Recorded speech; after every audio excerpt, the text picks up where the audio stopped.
Riccardo, thank you so much for a fascinating introduction to text mediation. I Well, think thank you. Well, mediation is a fascinating topic, isn't it? I mean, it really is. Well, What I find so interesting is that maybe 4 or 5 years ago, most people had never heard of it.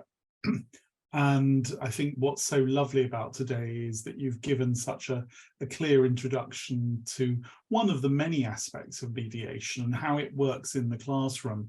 But I can imagine that might be people who are watching us today who are still a bit kind of unclear, what is this mediation is all about? So can I just ask you, in a nutshell, what is mediation? How would you mediate the term to someone who is completely unfamiliar with it? absolutely, yeah. In a nutshell, text mediation is helping someone understand information that is contained in a text. That's probably the easiest way to put it. But now, why would people need a mediator to help them understand a given text? That's because for one or more reasons they aren't able to understand it on their own, or just simply access it on their own. And for this, they need someone, a mediator, literally builds a bridge between them, the target audience, and the text by explaining, summarizing, paraphrasing the information contained in the text. For example, the text might be in a language that the target audience speaks, but about a topic they aren't very familiar with.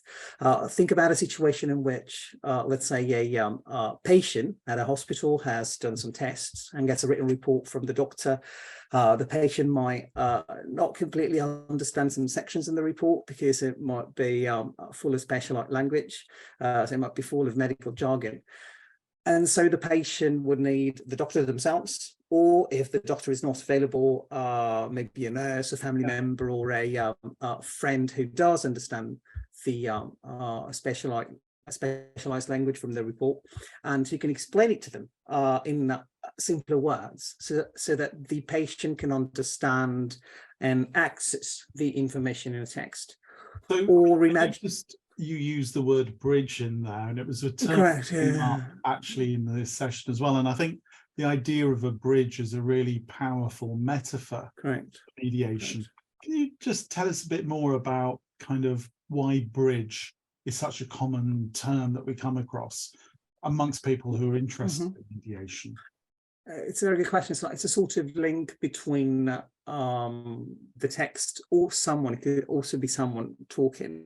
So a text, information, let's say information, and a person. It all depends on, there's this builder, the mediator, who says the person, or talks to the person, understands what type of person he's talking to, why they need this information from this text, and then they find the best strategies, the best the best bricks, the best mortar to build this bridge, so that they can literally walk over this bridge and access the text, so that they can understand. So if I understand you correctly, you were using that example of the doctor who might be using a lot of doctor speak, and the patient just looks at this report and is like, don't understand a word of this. Arctus, what does that mean? So if I understand you correctly, then this bridge is kind of like there's a gap which the person receiving the information has. It might be they don't understand the vocabulary, or they don't understand the concepts. Correct. And so is it the case then that the mediator's job is to bridge that gap and help them across the water from not understanding to understanding? Correct. Okay. Correct. But it's a little bit more complex than that. So it's not only because they can't understand it. Sometimes it's just because they lack the opportunity to think about, imagine this other situation. So say there's been a transport strike and you haven't been able to attend a meeting at work. You finally get to your workplace and you ask a colleague who's attended the meeting to tell you what was said during the meeting. So your colleague in this case is the mediator. You're obviously the target audience, and the meeting itself is the text that your colleague is mediating for you. So in this case, you don't have a lack of understanding or because you find the vocabulary difficult, but it's just because you couldn't attend the meeting. So there are many different reasons why you might not, you as a target audience might not have access to a text. Of course, I mean, in class, it could be very interesting when it comes to, you know, when we create the situation in which, oh yeah, this person doesn't understand it. So how can you, or this person is from a different culture, so they might not understand some elements in the text, in the film, in the graph, in the article. So explain it to them. So there are lots of different types of problems that the mediator helps solve. But of course, it also depends on the type of mediation you're trying to, of text mediation you're trying to. In the video, for example, we're seeing like, you know, sociocultural mediation, elder mediation. So everything depends on the target audience, who they are. And so from that, everything depends on that. You know, how you can make this particular text accessible to them. So yeah. I was struck by your first slide, because I think when we think about texts, many of us as language teachers will be thinking about, you know, something that we read, words on a page, and yet you had music there, you had images, and indeed you were kind of talking about multimodal kind of input. So can you perhaps just help us to understand how text, what text means? Again, it's a Mediation Act question, isn't it? Can you mediate the term text for those of us who perhaps are more familiar with text as a reading text? Because obviously it's much more than that. I can absolutely, and I can give you my own idea of or opinion. Of course, it's quite a debate. So what makes the text? A text could be anything. Could be anything that has meaning. A message, even colors can have meaning. Now, texts, it could be, again, anything. It could even be colors, it could be symbols. Probably in the classroom, some, you know, text that teachers, that we as teachers can use in the classroom are written texts, spoken text, or visual text. Written text could be articles, could be reports, so the usual stuff that we find in course books too, or even more authentic text, newspapers, newspaper articles, magazine articles. Then spoken text could be podcasts, could be even a conversation, you know, recording a conversation or a live conversation. A meeting could be a text, a spoken text. Then we have visual text. When we talk about visuals, we're talking about bar charts, pie charts, timeline charts, even infographics. Which are, so I guess the IELTS type task 1 question. Correct. You've got that graph and you've got to put it into a summary of however many words. Is an example of text mediation. That is mediation. Absolutely, that is mediation. That is like translating visual information into verbal text. In this case, well, in the IELTS case, it's a written task. It's a written target text. But it could even be, just imagine yourself just at a presentation or in a meeting. Just you have your PowerPoint full of graphs and pie charts, and you relay the key features of those pie charts and bar charts to the audience, to your teammates, to your colleagues, and so on. So yes, absolutely. There's a couple of questions in chat and QA, but one that Gabby's just put in, I think, lends itself really well to where we're at in the conversation right now. And she's asking, the second part of the question is, why is it important?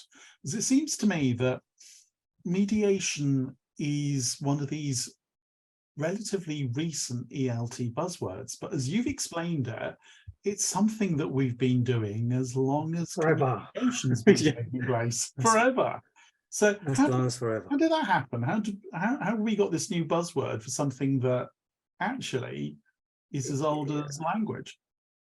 Yeah, it's the same thing we did for critical thinking, for example. I mean, how we've been talking about, it's just about talk, you know, ask yourself why all the time when you think about critical thinking, but it's just like, oh yeah, okay, there's something happening now, or there's a book that has recently been published about critical thinking, and lots of people. The same thing happened with mediation, like the CFR,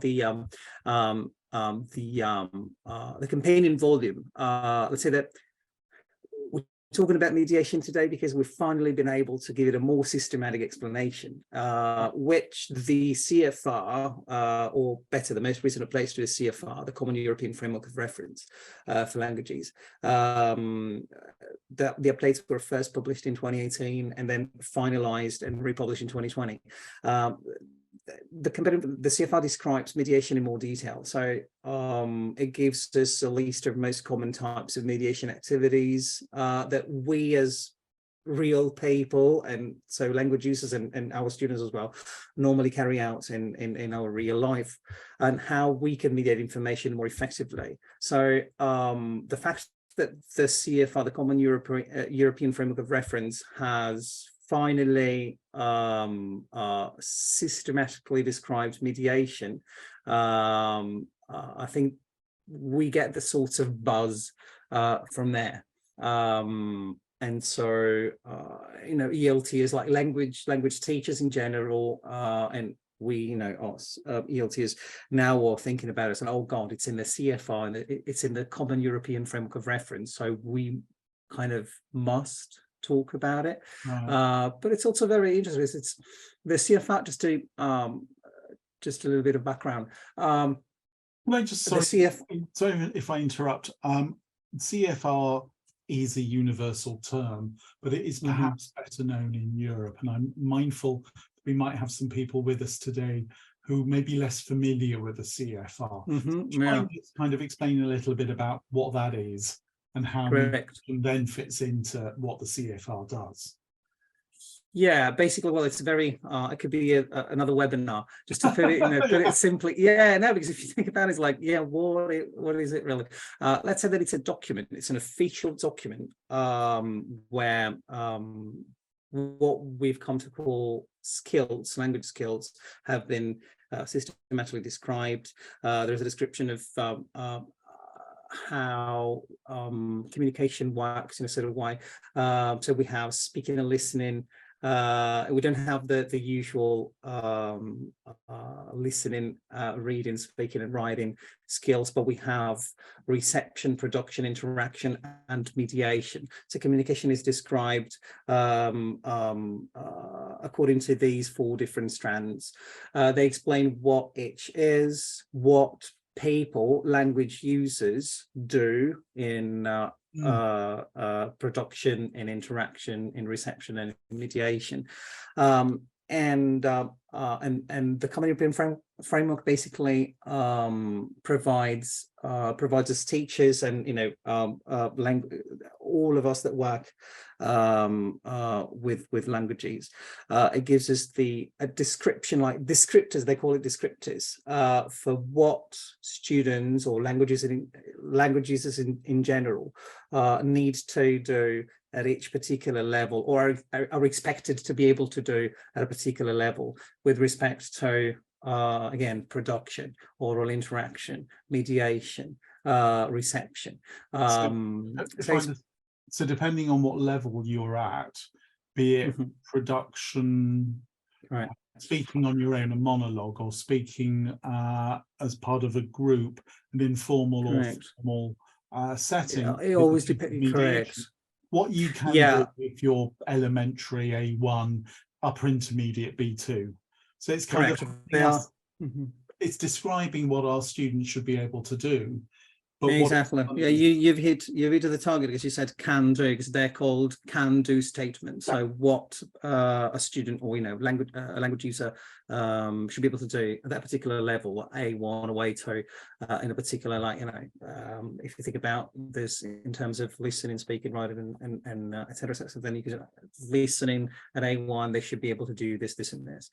But it's more than that. It's quite it's divided into different types. For example, mediation is divided into 17 different activities. They're grouped up into 3 strands. So you have mediating a text, mediating communication, mediating content, and mediating communication. For text mediation, we have 7 different activities. I don't know, relaying specific information, explaining data, giving a response to a creative text. And for those, you have what language users can do at A1, A2, B1, B2, C1 and C2. So it sounds as if the CEFR has actually kind of taken the curtain that had been behind which mediation was hiding in terms of everything in course books, and suddenly made it visible. And therefore, for those of us who are language teachers, it's not just about say something, but it's actually about the communicative purpose of what we're saying. So sometimes we're relaying information from inside us, but with mediation, it sounds as if what I think doesn't matter, I'm actually relaying to person B something that came from a different source outside of me. So I don't know, something as really basic as a family argument. Dad gets really upset, storms out of the room, and the kids are thinking, Mum, why was Dad so angry? And Mum then explains, which is a very natural setting. Lo and behold, now that becomes the kind of thing that we can do in a classroom, and therefore we can perhaps help our students to use language more genuinely, more authentically. Yeah, it's a very good point. You know, when it comes to language teaching and learning, we have, you know, it always depends on the decades and you know, what we can do in the classroom, what it's better for our students and not. And I totally agree. Like right, what we have in course books, like in the classroom, is fine. We help. It's more than fine. We do ask students to read text and to talk about them. What mediation adds to the recipe is that, as you say, it adds like a particular communicative situation. So instead of going, okay, tell a friend, it's the usual. That's why, you know, people criticize mediation. Oh yeah, it's the usual tell a friend sort of thing. Well, no, because this friend is a particular person, has a very specific profile, which is different from this other different profile. More, you can see it in newly published materials that people about in the publishers are adding very nice situations to the top. So it's not about explain this to anyone, but explain this to, for example, someone who doesn't know anything about the topic, or to a teenager, or to a 6-year-old. So it just with this small tweak, so you don't have to have a perfect profile. Of course, when it comes to course books, it's just about space in the end sometimes. So, but just with this trick, you already make the activity a little bit more interesting, a little bit more different. So that, and of course, mediation. So yes, it's something natural. I mean, again, all the examples we've given so far about explaining data, you at a presentation, it could be a school, you know, a class presentation, it could be a work presentation, even note taking. Note taking, for example, is very interesting because, you know, you do this all the time and you don't realize that it's mediation. You're actually streamlining a text. You have a long text or even a short text packed with information. And if you have to use the information from the text for something, to do something, to write an article, to write an essay or whatever, you take notes, or you listen to something and you take notes, maybe just the keywords, or you know, a list of points. And that's mediation. You're mediating it, not for someone else, but for yourself, because then you're going to reuse those points so that you don't have to go back to the text and find it again, look for it. So you can use it, you can directly use your notes instead of going back to the text. So you're streamlining the text for yourself, and it's something that you do practically every day. The same thing goes for even more, I mean, less types of mediation activities that are less talked about, which are like giving a response or criticizing or analyzing creative text and criticizing creative texts. Mm. But you do that every day as well. I mean, oh yeah, you watched that movie, or did you watch that episode? What do you think about it? And you give a personal response to this stuff, and that's mediation as well, because you're bridging. In this case, you're bridging your opinion, but you have to refer to that text, talk about that particular text, the film or the episode, to make your target audience understand your point of view. So it's a sort of double bridge that converges onto the target audience. I wonder then if you can kind of give everyone here today some hints about how we actually make that happen well in the classroom. Perhaps can I frame this in a particular way? That it always irritated me when you'd have a task. In fact, it wasn't even a task, it was an activity. So the students would be learning a particular bit of language, maybe it was the present perfect, and they all then mingle around the room and they exchange ideas about, you know, life experience. And it always struck me as a very empty activity, because it sounded like it was do what teacher tells you rather than communicate something of interest. Now, if we think about what's been happening in the news this week and the tragic news of the loss of life around the Titanic, seems to me that if we take what you've just been explaining about the mediation of information, it could be summarize the information for someone who hasn't had access to a newspaper this week, and they would have to kind of take the key ideas about you know, what happened, what do we know, what's not clear, what have we found out, and then tailor that information for someone who knows nothing about the story. Or perhaps if we are working with a group of students who want to become news reporters and they need balance, then you need to make sure that in the mediation that the students take different views. So I suppose that's a very long-winded way, sorry, of asking. No, it's actually nice. Yeah. How do you actually set up a good mediation lesson? Because it seems to me that there may be, and this is, sorry, I don't want to be kind of forcing a view on you, it seems to me that there could be quite a lot of overlap with, for example, task-based learning. It is, yeah, it totally is, because it's we're talking about task-based learning. We're talking about what we come to call tasks.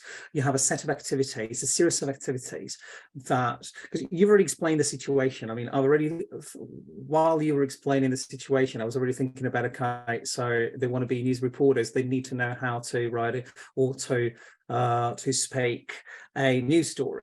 So there will be some work to do there as well. So it's not that we go into class and say, okay, we're going to write a news story, this is the topic, do it. So there'll be some scaffolding there as well. Let's say that you do some scaffolding there. So we've already talked about how to, you know, how a news story or how a news bulletin, for example, is organized, or how a news story is organized.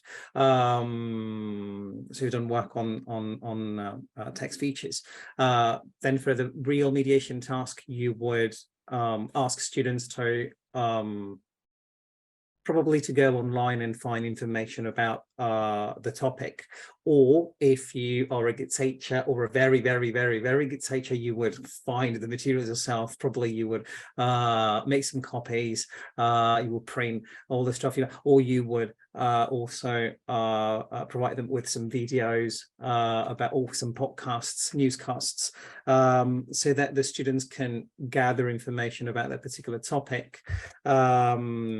But sorry, step backwards. First of all, you will have to tell them who the news story is for. So, for example, or if it's just a conversation with a friend who would like to know more about what happened, talking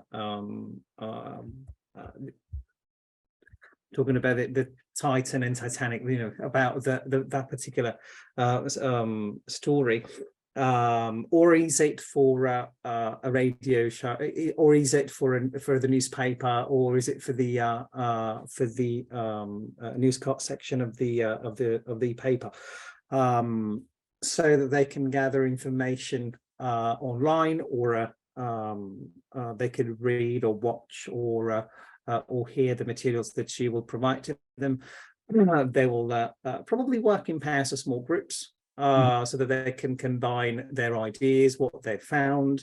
Because in this case, I think there is more than one text that they might want to read or access.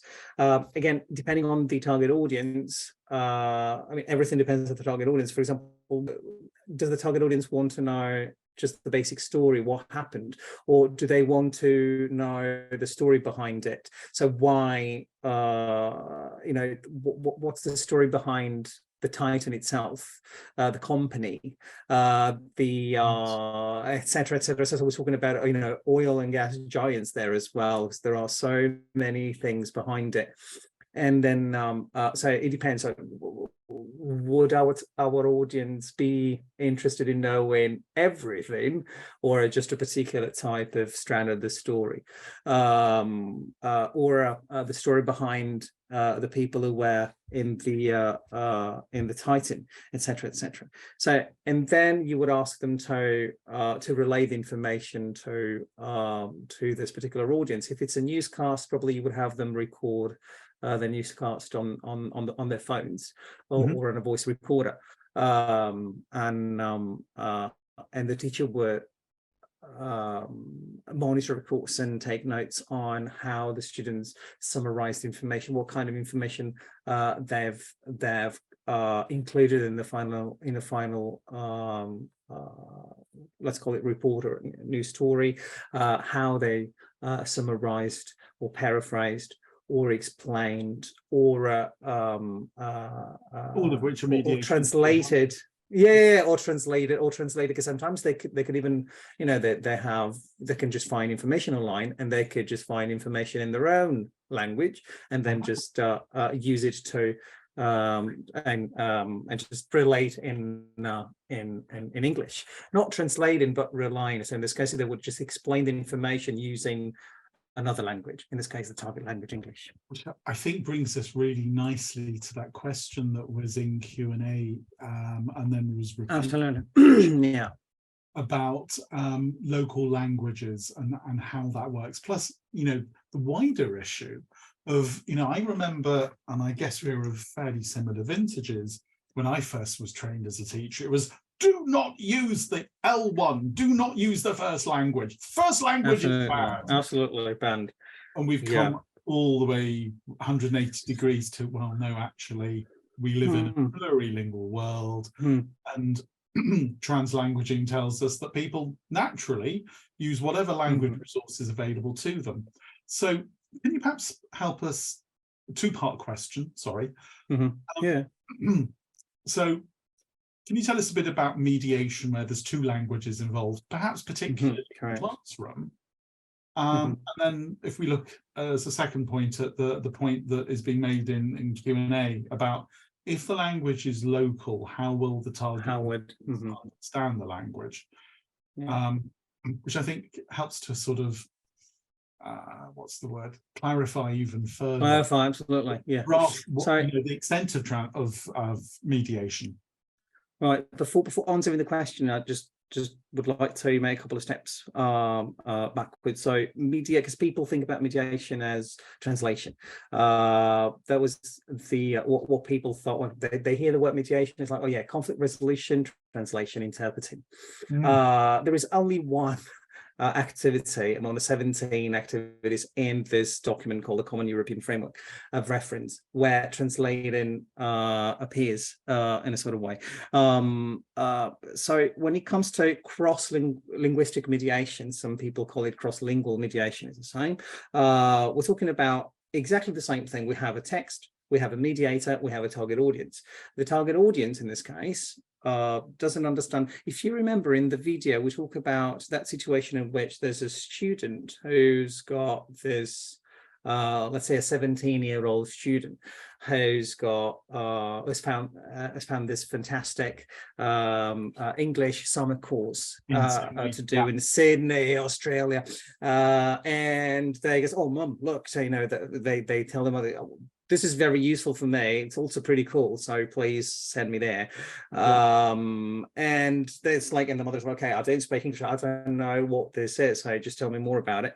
My mum would just tell me no straight away. But if you have, so it's like, okay, tell me more about it. And the mediator in this case, the student, the 17-year-old student would mediate information, would explain what the text says using the mother's language, their own language. So you would have just, okay, in this particular summer course, it's a summer camp, so you do these activities, you do these things. So they don't translate the online advert word for word, but they explain what the key points are. I mean, they explain the key points in their mother's language.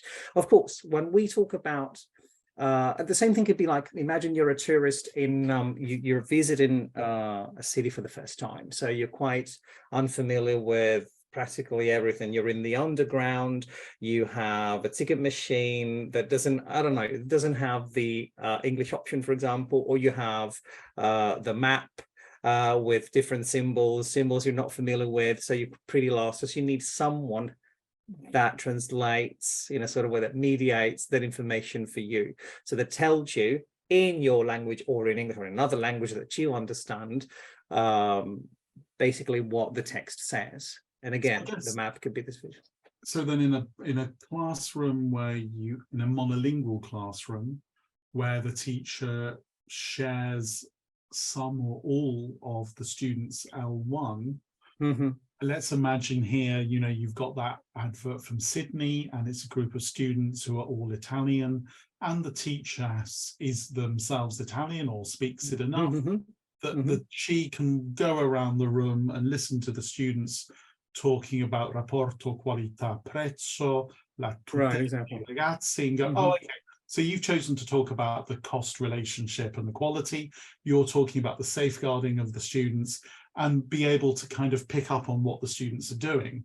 Because I think very often, most of our learners, we know this now, aren't learning English in order to come to the UK, to Australia, to America.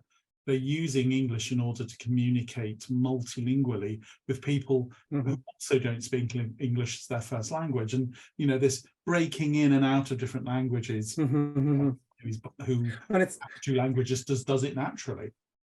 Correct, exactly. A point that I would like to make is, of course, it's natural, the fact that we have this, that like receptively speaking, we have all the languages we speak, could be one, could be two, we receive information in that particular language. When it comes in, when it comes to classroom practice, receptively speaking, we can use that particular type of mediation without any problems. I mean, it's quite natural for students to gather information about a particular topic also in their own language, and then write an article about this particular topic, for example, or an essay. The same could be done the other way around, but of course it depends on your aims. If your aims is to, let's say that it's the first time that you do a cross-linguistic mediation activity in class, for them to understand a little bit, for your students to understand a little bit more the process, probably the first thing to do would be, okay, this is the text in English. Your grandmother doesn't understand English. Can you translate it for her? Or can you explain it to her in your own language? So they would understand already the idea of that they've done it already before, or someone has done it for them. And that it could be a good way to start, probably. But of course, the aim. It just seems to me, I mean, I know that you're in Madrid. Very often see it's stultifyingly boring most of the time in low-level course books. They're giving directions. And when did anyone ever in kind of really just stand there and just read out some instructions from a map? But I can understand a group of Spanish teenagers who are told, it's the summer holiday, you're in your country, you're in Madrid, and there are lots of American tourists. You get stopped in the street by American tourists asking for directions. And that creates a very motivating and very authentic opportunity for that cross-linguistic mediation, because you're starting with the information in Spanish and you're moving it into English. or Correct. vice versa. Yeah, and I would say that even more motivating is those are the very first task that Ethan Manser and I actually wrote. It's about instead of directions, think about someone who you live in a country, you live in, I don't know, you live in Spain, but you're from the UK, and your family comes to visit you for the first time or probably the second time, and you take them to the restaurant, and the restaurant doesn't have the menu in English, it's only in Spanish. So what you would do is to, okay, what's on the menu? You know, your mom or your dad or your friend would just ask you, okay, I don't know what this is saying. So can you tell me what these dishes, how you know, what it's what I don't know what a paella is, for example. I don't know, or a cocido. And then you would, in this particular case, you would first think about, I don't know, your mom, your friend, or your dad, or your brother, or your sister, and think, okay, they don't like this, so I'm not going to tell. I'm not going to describe this dish, or they're allergic to this, so I'm not going to describe that. So you're already sifting information. You're already adapting your productive stage, and then you explain what the dish is. And there's also lots of cultural elements. Okay, what's this? What's that? I remember, you know, I remember writing this. And I was like, okay, this is so simple. I mean, we shouldn't, you know, think about tasks that are this simple, but no, it's completely incorrect. This is what happens. This is what you have. I mean, you do talk about food all the time, and you do explain dishes from your own country all the time, especially in this particular context when you're in a classroom, either multilingual classroom, but even when it comes to monolingual classrooms. I think Riccardo is far too modest to raise it himself. Yeah. He, with his partner, writing partner, Ethan Mansour, who couldn't be with us today, unfortunately, have written this wonderful set of activities, which basically will take you through a whole host of mediation, practical mediation tasks you can use in your classroom, with, I think, probably the clearest explanation I've ever come across. You know, there's a diagram of some of all the different forms of mediation. So there's your plug. Yeah, it's true that it's thank you very much for yeah, it's true that you know, it was kind of it is a good explanation. We do clarify the idea of the concept of mediation, I think, in an accessible way. We try to make it, we mediate the concept of mediation for teachers. Sometimes we talked about the Common European Framework of Reference for Languages, which is, you know, a document, official document, so packed with jargon and difficult words to understand. So people open it and it's like, oh, you know, I don't want to read it, so I want to prepare my class. Can you help me? So that's why we wrote the book in the first place. It gives the right amount of theory where we explain what mediation is and the different strands of mediation. But the 70% of the book is tasks. So to exemplify text mediation, concepts mediation, and communication mediation.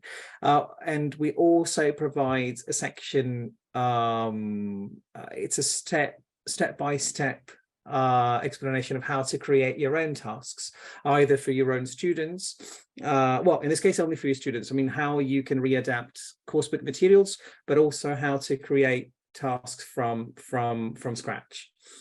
You also have, of course, you have guidelines for how to run the tasks in class. There will be you know, lots of tips for scaffolding, assessing. You have worksheets for peer and self-assessment and self-feedback. So it's something that brings you to learn about mediation as a teacher while you provide the tasks to your students. Like, okay, how can I run the task? How can I improve the task myself? There are tips for that as well. And how can I evaluate text mediation or, you know, other types of mediation tasks? Well, on that topic of kind of personal, professional growth. So talked about how the book enables the teacher to go on that journey with their learners. But of course, for a lot of teachers, another way of growing and getting support is when they have that person come into the room and they observe them, or a term that I prefer myself is, you know, someone coming in as a classroom visitor. It might be someone who's a colleague, a peer coming in to see you teach, or it might be the dreaded boss coming in for an evaluative observation. I just wondered, in terms of, I know you're a teacher trainer as well, do you have any advice for teachers and perhaps for observers as well, in terms of what should we be looking for, and any tips in terms of helping a teacher who's getting into mediation for the first time, or for an observer who is observing who says, oh, I'm interested in mediation, can you come and watch me? What would you suggest to them? And thank you to Gabby for that question. It's a very good, there are so many answers to this question. It depends on because if you think about what stage of mediation of the mediation training that through with their students, it depends on the type. So we're talking about text mediation, or we're talking about a teacher who well, in this case I need more about the audience. Who's this teacher? What do they want to know? Simply just, how am I doing with my mediation training? Or probably I would, if I'm the observer, I mean, I would just go in, or would you have a pre-meeting? It's a question that I need to ask you questions to answer the question. It's like, what's the situation here? Do I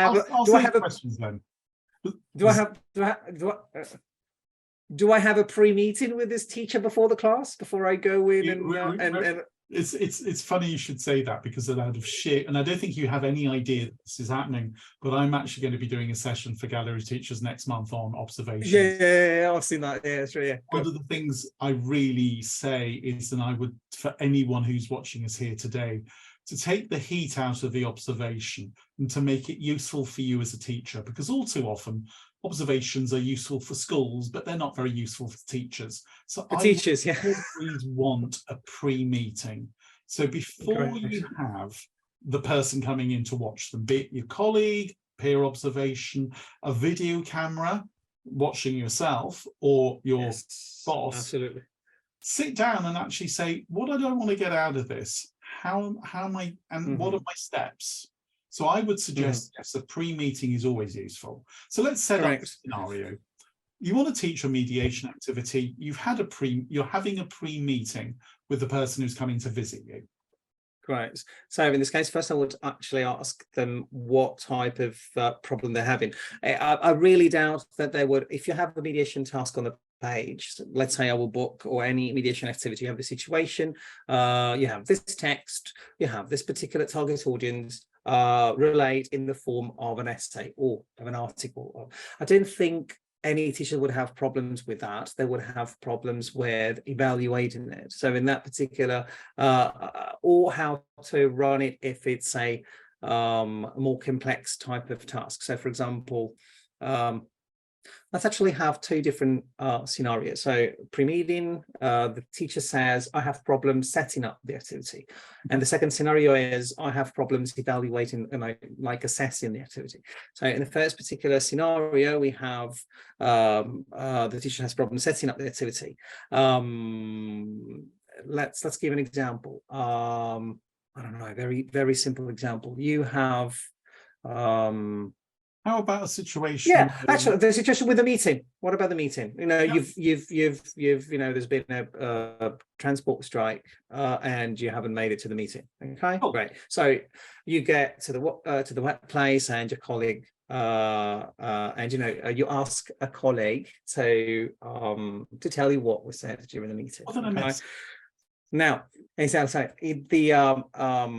this is a very general rubric. These are very general instructions. So the teacher has problems setting up the activity. So probably you would give them advice on how to, they might have a recording with, speakers who are, I don't know, the CEO and the finance and the CFO and this other guy and this other people talking. So you have your recording, your meeting. So what do I do next? Or what should my students do while they listen to the text? So even if the rubric doesn't say your students should take notes, it's a listening task. Take notes. So first you identify the keywords, which means you're identifying the key points, the key concepts, and then you would actually ask them to set it up better. You would have, after they've listened to the meeting and taken notes, they would compare the notes with a partner, and they would talk about. You would also add another stage where you would ask them to think about which points are really important for your colleague who's missed the meeting. Let's remember that your colleague is a teammate, for example, so he doesn't need to be explained exactly, everything. So they would sift, the first person who's the chief executive, he's the person who runs the business, or the boss. Exactly. So or the boss. And it's like in this particular case, you wouldn't explain, oh, we've had a meeting about this, and this. No, it would just go straight. So medias res, just talking about the key points, which might be one or two in the end. It doesn't have to be a super duper long text. The rubric doesn't specify the type of text. So in this case, you would tell your teacher, what do you think your students should do? What kind of text do you think your students should produce at the end? Okay, it's just a monologue. All right, it's a monologue. Let's try to make it more interesting. What else you can do? Okay, it could be a monologue, but they could be working in pairs. One person could just, relay. They could role play the situation. The partner is the person who couldn't attend the meeting, and the other student is the person who did attend the meeting and who can mediate the meeting for them, or they can record the monologue, or they could translate it into a conversation. So like a role play with a proper conversation where with their partner, the person who didn't attend the meeting, can chip in, can interrupt the colleague asking more questions, or saying, no, I know everything about that, just jump onto this other thing. So but the again, setting up an activity is not the kind of difficult. They might, teachers might have problems with that. So it's really it's quite, more often than not, people have problems with when it comes to how can I know if they've mediated a text well or not. So in this case, there are there's lots of debate on the topic, but I think you should think of evaluating or assessing mediation, a text mediation activity, as you would assess a writing task. Mm-hmm. Think about or a presentation. So you would have, think about exams, think about Cambridge exams, and you have for writing, you have content, communicative achievement, organization, and language. For a mediation task in the end, what are you evaluating? You can't really evaluate the receptive stage when they read the text or heard the text or watched the video and took notes. You can assess the productive stage, so that the target text that they produced. So in this case, did they relay the information? Is the target audience informed? How well? So there will be task achievement. Have they mediated the information? And then you could actually assess that, because if you ask the people who the target audience to note down what were the key points that they got, and then compare it with the source text. Absolutely. And then look at sort of what was included and what was left out. Correct. That's exactly. For learning rather than assessment of learning activity. Correct. That's why we include in the book, we include selecting and omitting key points. That's something that that's the only point probably that we've been able to extract from the receptive stage that can be assessed. So if it's reflected on the page, in their speech, then yes, you can sorts of assess that stage as well. But when it comes to which points they've included or not, or not, but again, that would just go on to content. So the points that they've relayed or not. And then you want to have task achievement, not content, task achievement. Then you want to have mediation strategies. So that's the most important bit. So did they summarize, think about the meeting, a colleague, if you are team members and your peers, so probably they would just summarize the meeting. Yeah. They don't need to paraphrase anything. they don't need to explain what certain words mean, because you already know that. But if you think about, oh, there's a text on black holes and you don't know anything about astronomy in general, so I have to tell you what event horizon means, or what magnetic field is, etc., etc., etc. So I have to explain it. So in this case, you have more, the summarizers, paraphrasing. So it depends on the situation. And then finally, you have accuracy, which is not only accuracy in terms of grammar and vocabulary. Of course, language is important, and when language is wrong, so then mediation can't happen.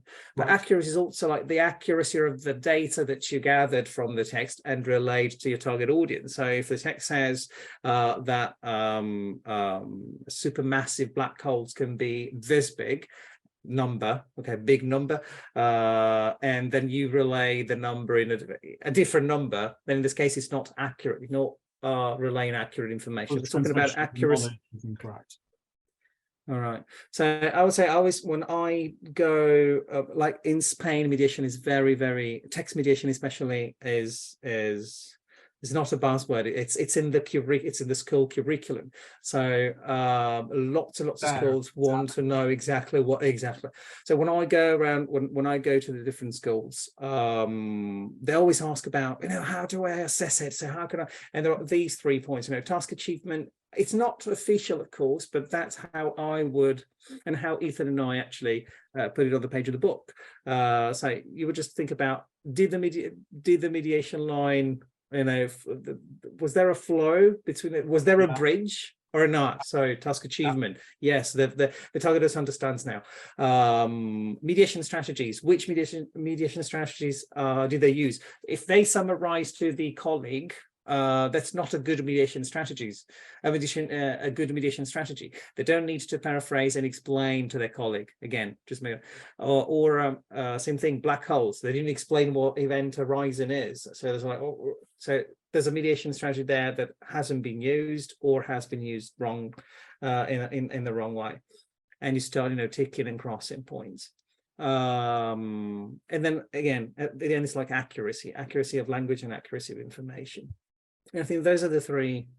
Not just a. It's quite interesting. There's lots to talk about it, but I think it's useful to summarize it into these 3 points. So that's what I would tell teacher training. So that was a tough question. It's like I can't really. Sorry. There are so many questions. There are so many questions for a teacher. Like, what should I do in this particular case or in this other case? But yeah. But I guess that something perhaps we could add to that really comprehensive but also very clear answer is actually, don't be frightened to have a go, because the chances are that you've been actually running mediation activities in your classroom for years without actually having the label to use for it. But actually what's happening now is that it's becoming a skill which is more overt, and a skill I think you're right that there was a really interesting panel discussion. It's on YouTube, between some of the staff at Cambridge that were talking about the way in which mediation generally may become a feature of Cambridge English exams. I think if you Google mediation Cambridge English and the name of Graham Impey, that you'll be able to watch that video. So I think what we will see, and it seems to be that Spain is leading the way here, that mediation is going to become, I don't know, this is a double-edged sword, isn't it? Because it becomes something which is assessed, it becomes a bit kind of, you run the risk of losing the magic of actually doing something which is what language is for. That is correct. The what I would say though is, there are many ways to assess mediation, and as you say, it might become boring because they might just use the easiest way to make it a national thing, like a parameter, just to make it a parameter, something that everyone can use. So I agree with you on this point. The fact that it's on the map does make it, yeah, correct. really, what's the word, something that we should be dealing with, because it is such an important part of the nature of communication, that we just do it all the time.